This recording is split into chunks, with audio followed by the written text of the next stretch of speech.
7h15, de volta com troca de passes depois da vitória do Atlético 3-0 sobre o River Plate. Vamos falar agora sobre o Fluminense que venceu no Maracanã 1-0. Antes, deixa eu só dar uma passadinha aqui, ô Mansur, porque fui abrir aqui o Olé, né, o Diário Olé, diário esportivo lá da Argentina, para ver como é que estava a repercussão lá. Não é legal para eles, não. A manchete do Olé é o seguinte: River fez tudo mal, perdeu feio e depende de um milagre. E tem uma reportagem abaixo aqui que lembra que o Daverson, um tempo atrás, deu uma entrevista dizendo que torce pro Boca. Lembram-se disso? Não lembrava.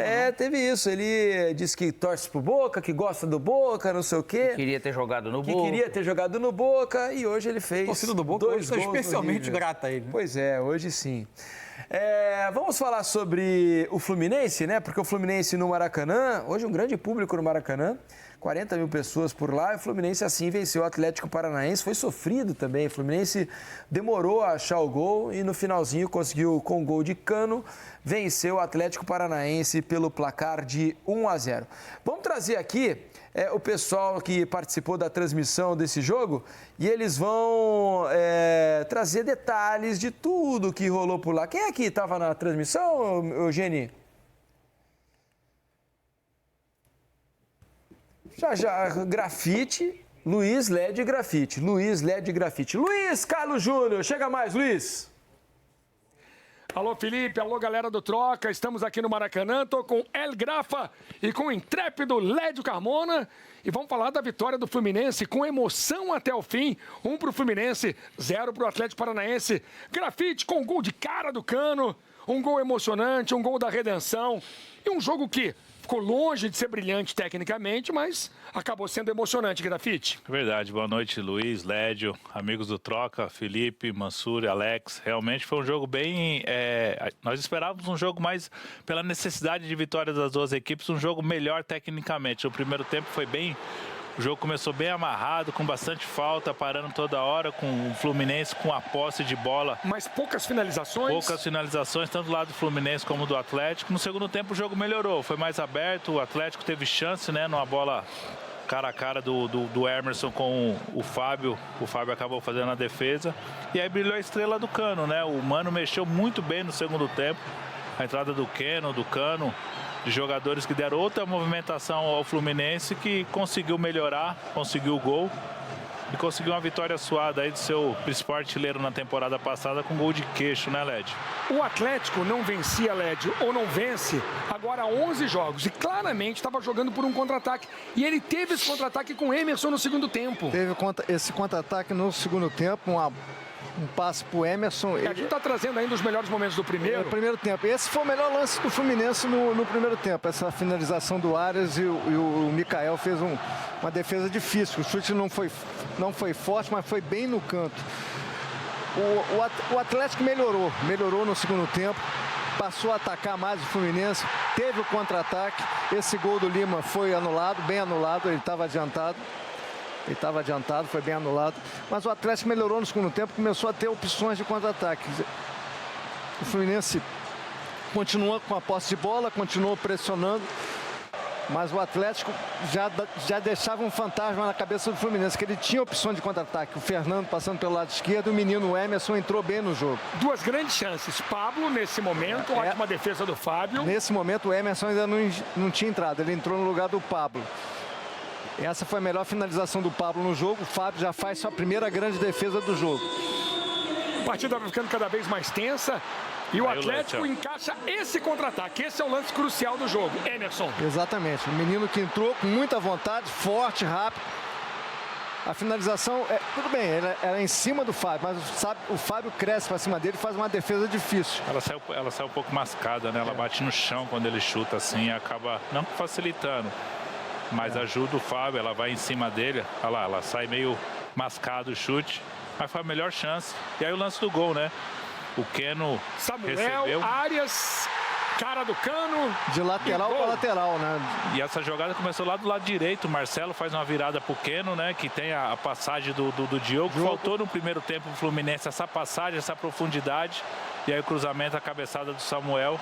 E aí o artilheiro, né? O cara que estava 5 meses sem marcar gols, mas está na área, estava bem posicionado e marca o gol da redenção do Cano no Maracanã. Cano não marcava 5 meses, só fez 6 gols na temporada, esse é o mais importante. Hoje é um dia emblemático, é o dia de São João Paulo II, foi Papa muito ligado ao Fluminense, porque quando ele visitou o Brasil em 1980, o Fluminense foi campeão carioca. Numa época, para os mais jovens, numa época em que o título carioca era importantíssimo. Exatamente. Ele morreu, João Paulo II, e virou santo. E hoje é o dia de São João Paulo II, exatamente no dia do milagre da redenção de Germancano, que, na minha opinião, ele acabou fazendo gol com a alma, né? Bateu no queixo, mas o gol foi com a alma. E o gol de número 300 na carreira de Cano, Grafa. A marca importante, nem ele sabia, né? Ele comentou com o nosso Richard Souza após o jogo que não tinha conhecimento. Mas é importante, o quarto maior artilheiro do novo Maracanã. Números impressionantes. Esse ano não vinha tendo grandes números, não havia marcado muitos gols, mas é um gol super importante que dá uma renovação para ele pro restante da temporada. Grafite, sempre um prazer, hein, amigo? Abraço. Intrépido, algo a dizer para Felipe Diniz? Algo a dizer para Felipe Diniz. O Fluminense, eu acho que já está começando a deixar de pensar no rebaixamento, já está começando a flertar com uma vaga na Sul-Americana. O Atlético não. O Atlético tem que continuar pensando no Z4.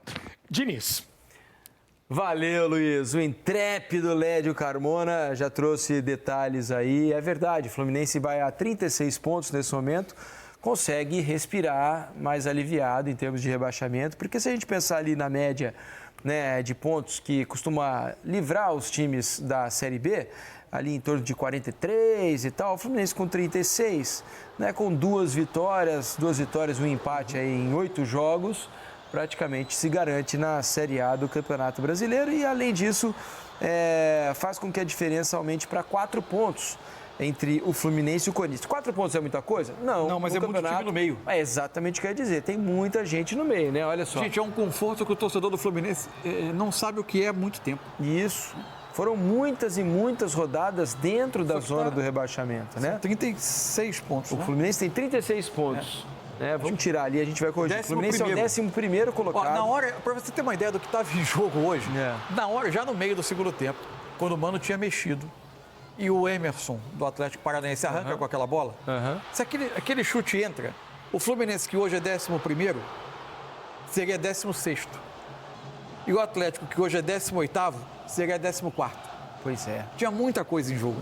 Muita diferença faz uma vitória ou uma derrota nesse campeonato contra um concorrente direto. Exato, o Fluminense. O Atlético perdeu os 2 últimos para esses concorrentes diretos. O Atlético soma 8 derrotas e 3 empates nas últimas 11 rodadas de Campeonato Brasileiro. É uma queda livre, sem o time reagir. 11 rodadas sem vencer. Mais uma mudança de técnico. A chegada do Lúcio é uma aposta que não é simples de você colher frutos. Enfim, a perspectiva do Atlético é muito preocupante. O que ele tem a favor dele é jogo a menos. Porque o desempenho também é terrível, né? Se a gente pegar o jogo de hoje, competiu muito, evitou, né? Permitiu pouco ao Fluminense. O Fluminense não teve lá grandes oportunidades, uma ou outra, sim. O Mikael apareceu em 2. Não é um cenário de jogo bom para o Fluminense. Não é. Quando o adversário está todo muito atrás, fechado, se defendendo... Ele teve muito volume, muito domínio da bola, posse, mas pouca criação. Mas pensando no desempenho do Atlético Paranaense, teve uma arrancada do Coelho, sozinho, ele arranca sozinho do meio de campo e bate para fora no primeiro tempo. Teve a bola parada do Pablo, que o Pablo emenda e o Fábio defende já no segundo tempo. E no final, esse chute aí que a gente está vendo do Emerson, ele bateu em cima do Fábio. O Fábio ficou bem posicionado, mas bateu em cima do Fábio depois do erro do Martinelli. Mas assim, o Atlético não consegue jogar bem. Pelo contrário, está jogando muito mal. Muito mal.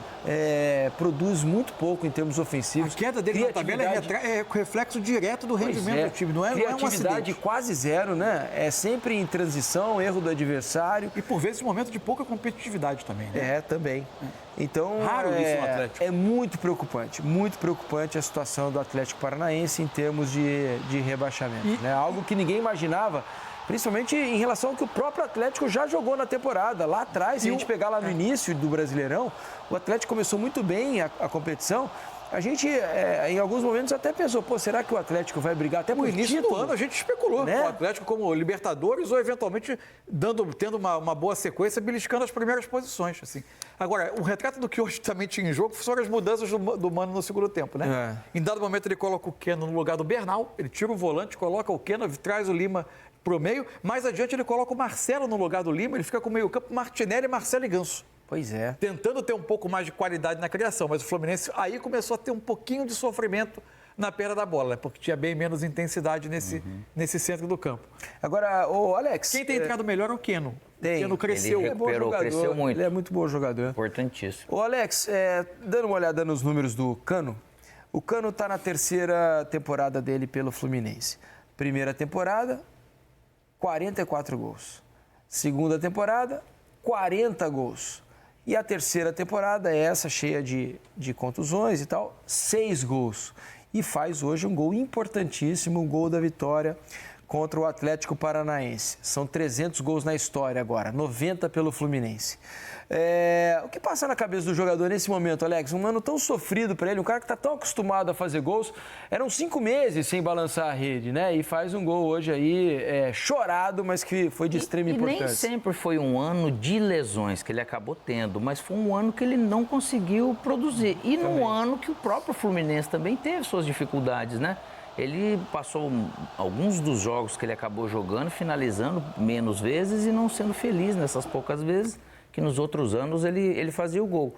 Agora imagina para a cabeça de um atleta de 300 gols na carreira, passar 5 meses sem fazer gol é muito difícil, cara, não é fácil, porque realmente para fazer gol que é a maior responsabilidade que tem, porque para tirar a bola, né, é muito mais fácil.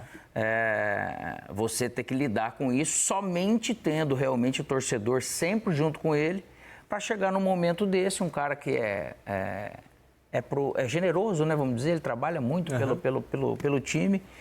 Só que o futebol, ele, em algum momento, ele vai te premiar por você ser esse cara, né, que está ali tentando fazer o certo, tentando fazer o bem para todo mundo, mas não é fácil, porque às vezes você tem alguns jogos, um mês ou outro aí meio difícil para um jogador do nível do Cano, mas chegando num momento desse decisivo, eu acho que é um gol importante, pelo menos para tirar um pouco desse peso, porque não tem nada a ver com o Cano, né? Você falar em 40, 84 gols, nós estamos falando em 2 anos, que é muito difícil isso acontecer, mas é um cara que sabe muito bem seu potencial, o pessoal acho que tem um carinho especial ali, mas ele começa, de repente, quem sabe, superar essa fase para terminar o ano melhor, já projetando o ano que vem. Fluminense 6º colocado do retorno do Brasileiro. Pois é, que diferença, né, do primeiro turno.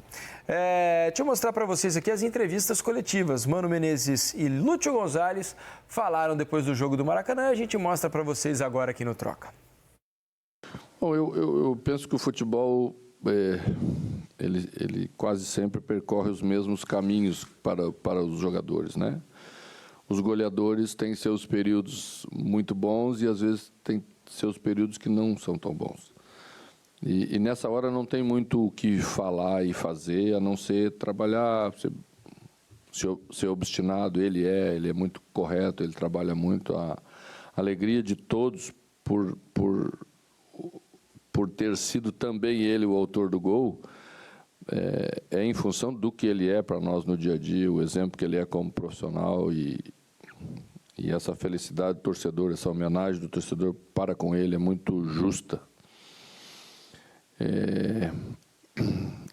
Acho que assim vai voltar, a confiança começa a voltar. Daqui a pouco vamos poder usar em determinados jogos os 2 atacantes enfiados aí, porque temos equipe para poder fazer isso. Já trabalhamos alguns treinamentos para poder fazer isso, mas temos que avançar umas casinhas aí de pontuação primeiro. Acho que o mais importante é isso que a gente fez hoje, chegar aos 36 pontos, tentar sair o mais rápido possível da condição que estávamos, não relaxar, porque olhamos hoje na tabela e nos enxergamos em 11º, mas a diferença é muito pequena entre os concorrentes, não podemos relaxar. E é assim que vai ser, e é esse mesmo espírito que vamos levar para Salvador, para também fazer um jogo decisivo diante do Vitória. Bom, a questão da gravidade é muito pessoal, aquilo que se avalia como tal, né? A lesão é muito chata, é um lugar que você machuca e que não tem acesso para tratamento. É muito difícil você chegar aí nesse lugar. Então, a gente colocou com unanimidade ele no jogo de volta da Libertadores. Aquilo, logicamente, que machucou mais o lugar, porque ainda não estava sarado, não estava totalmente pronto. Mas ele já está fazendo tudo aquilo que ele pode fazer, inclusive trabalhando fisicamente, né? A questão do impacto é que nós ainda estamos cuidando, porque precisa curar, não tem jeito. Senão ela vai voltar, tá? Mas logo, logo vai estar. Acho que o mais importante de tudo isso é que a equipe também não levou gol. Sem o Thiago. Que você dizia que era a única razão pela qual nós não tomávamos gol. Que nos dá tristeza por el esfuerzo de todo o grupo, por cómo se llevó a cabo o plano do jogo, porque durante o desarrollo do mismo, si bien na primeira parte no pudimos sair em transiciones e muito tempo ficar com a bola, que também era uma das ideias nossas, poder descansar, estava muito abafado, se sentia isso dentro do campo. E acho que na segunda parte a gente teve as melhores chances, as oportunidades mais claras, tanto com Pablo como la de Emerson. Acabamos pagando un erro, una distracción con un gol. Uno sabe que o nível do campeonato brasileiro tem isso. Mas fica aqui continuar, fica seguir trabalhando. A gente sabe que sábado temos uma decisão em nossa casa. Tá aí, ouvimos Lúcio Gonzalez e Mano Menezes, os dois treinadores. O Lúcio não tá tendo vida fácil não, né? Nesse início de carreira dele no Atlético Paranaense. E por mais que se argumente que é início de trabalho, a urgência é enorme. O resultado precisa vir para ontem, porque o campeonato está se aproximando do final. E às vezes mesmo ele conhecendo o elenco parece que está numa energia assim que ele não consegue mudar. E isso é difícil, não somente por falta de resultado, mas às vezes em algum jogo você fala, poxa vida, parece, sabe aquele negócio de time derrotado? Você fala, poxa, não é possível de novo. Não é possível de novo. Ou quando você erra e quando acertam contra você. Isso é muito difícil de mudar. E é difícil quando você não... Assim, é diferente o time que entra no campeonato sabendo que a disputa dele é contra o rebaixamento, né? Do que aquele que inicia com uma aspiração, de repente, o início... Ele se imagina como um time ali de Libertadores, de meio de tabela, mas o início mostrou que as coisas estão andando muito bem, quem sabe dá para disputar em cima, aí de repente você se afasta do título, bom, não dá para título, tentar Libertadores, se afasta da Libertadores, tentar aqui uma Sul-Americana, quando você olha, você foi afundando e se vê na reta final do campeonato em meio a uma disputa contra o rebaixamento, que você não se preparou para ela, porque esse não era o seu campeonato originalmente. Em geral, essa situação gera um desespero na reta final. E o Mano falou ali também bastante sobre o Thiago Silva, né? Porque veio, se lesionou, voltou antes, como ele disse, para disputar, até justificável, né? Uma semifinal, um jogo de quartas de final de Libertadores, acabou sentindo de novo a lesão, piorando um pouquinho. Então o Thiago está fora, para a sorte do Fluminense não levou gol nos 3 últimos jogos.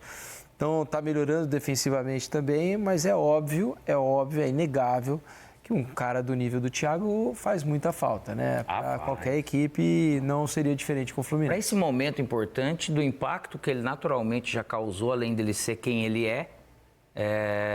e os atletas, eles têm esse negócio também de sentir a dor do outro, né? E obviamente que não pode se dar o luxo de perder ninguém nesse sentido, ainda mais o tamanho do Thiago. É isso aí. Agora, fato é que assim, o Thiago teve muito impacto, enorme impacto. Agora, grande parte também da redução do número de gols que o Fluminense toma tem a ver com o trabalho do Mano. Claro, perfeito. O trabalho do Mano ajustou o time muito defensivamente. Claro que sim, melhorou bastante. E mudança de perfil de elenco também. Um elenco médio de idade baixou, mais força, mais vitalidade. O perfil do elenco foi se modificando ao longo da temporada. Mas para mim o principal é realmente o norte que o Mano conseguiu dar para esse time. Né? Ele deu alguma situação de simplificar algumas coisas e eles acrescentaram com o que eles já tinham. E nisso ficou naturalmente um futebol mais consistente e por isso que está escapando. Sem dúvida.